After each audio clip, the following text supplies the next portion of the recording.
Well, it is certainly wonderful to be here tonight, and I want to thank you for this honor. I feel I'm accepting it on behalf of all of our foundation and our many grantees who actually do the work day to day.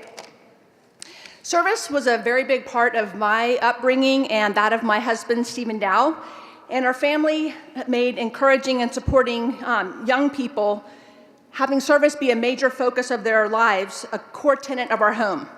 And currently, our oldest daughter is serving in Teach for America in Oakland. Our middle daughter is tutoring a new immigrant in English while in college. And our youngest daughter is serving for a volunteer in Reading Partners while she's in 10th grade as part of Tulsa Public Schools.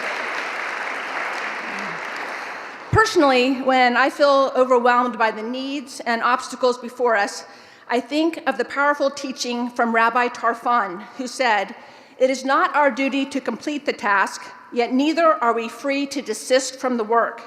The job is huge, too big for any of us to do alone, but each of us must do our part."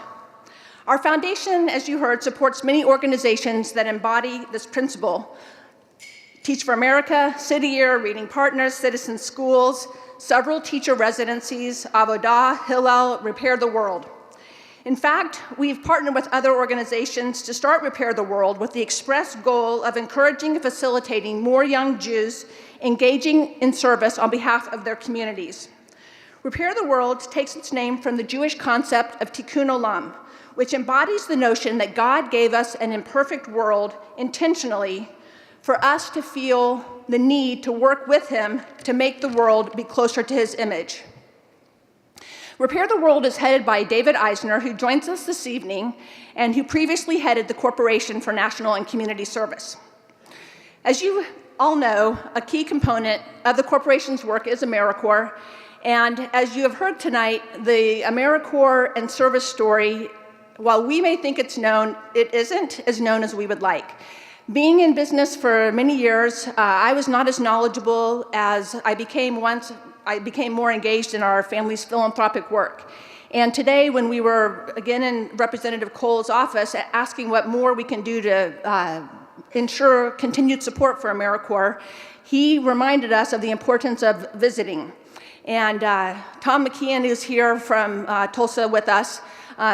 Invited Representative Cole and Representative Reitenstein and Senator Langford from Oklahoma, from our state.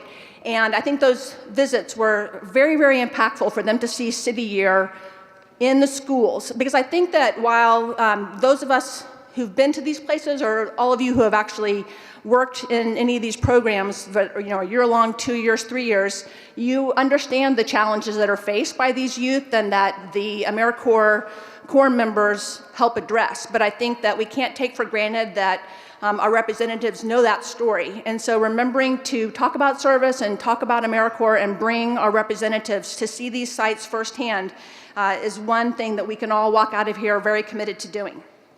I want to close by quoting Rabbi Hillel, whose life overlapped with that of Jesus's, both of whom clearly embodied service to others and to making the world closer to God's image.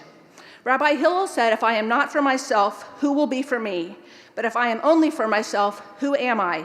And if not now, when?" These words tell us that we must act for ourselves, but unless we also act for others, we are incomplete. By acting for others, we help ourselves, and the time to act is now. I am committed to our foundation working to grow the number of people dedicating some or all of their time to serving others, and I know that each of us joins here tonight in making that same commitment so that we can be stronger in the future. Thank you.